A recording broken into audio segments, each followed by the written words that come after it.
Hey foodies, it's Crystal. Welcome back to my Gadget Kitchen. Today I'm going to be showing you how to make ranch chicken tostadas, and I'll be using my Ninja Foodi.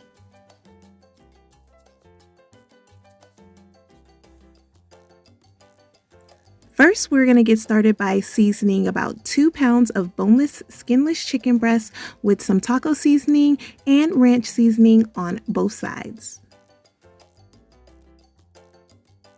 Next, it's time to add in 1 can of RoTel, followed by 1 can of diced green chilies, and then 1 can of chili beans.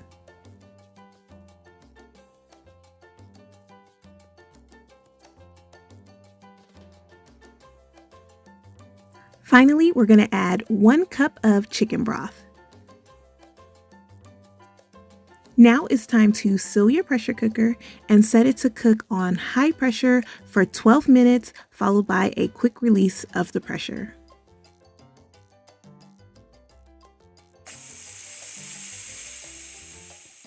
Once all of the pressure has been released, it's time to transfer your chicken breast to a bowl.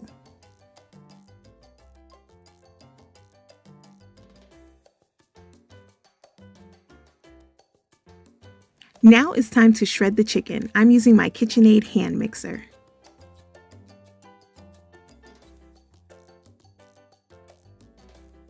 Once all your chicken is shredded, go ahead and transfer it back to your Foodi and stir it into all that yummy broth.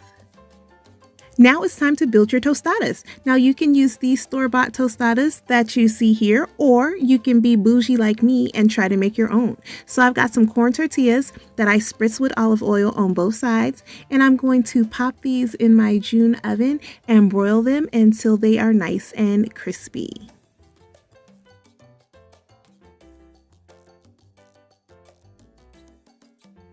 So now I am spreading some refried beans on my tostada shell, and this is just going to keep the chicken from making the tostada soggy at the bottom. So now I'm topping it with my chicken mixture, followed by some diced tomatoes. Well, actually at this point you can top it however you want. So I've got some diced tomatoes, some shredded lettuce, some shredded cheese, and then a little dollop of sour cream, followed by some green hot sauce, and then I was good to go. Seriously, phone, did you really just do that? Anyways, here's your beautiful tostada. Here's a jazzy one with some avocado and red salsa, and you're good to go. So what do you think? Did you like this video? Well, if you did, go ahead and give me a thumbs up, as it does help out my channel. And if you're here and you haven't subscribed yet, go ahead and help me reach 10K by tapping that button and clicking that bell. And as always, thanks so much for watching. And remember, get out of that drive-thru and get into the kitchen. Bye.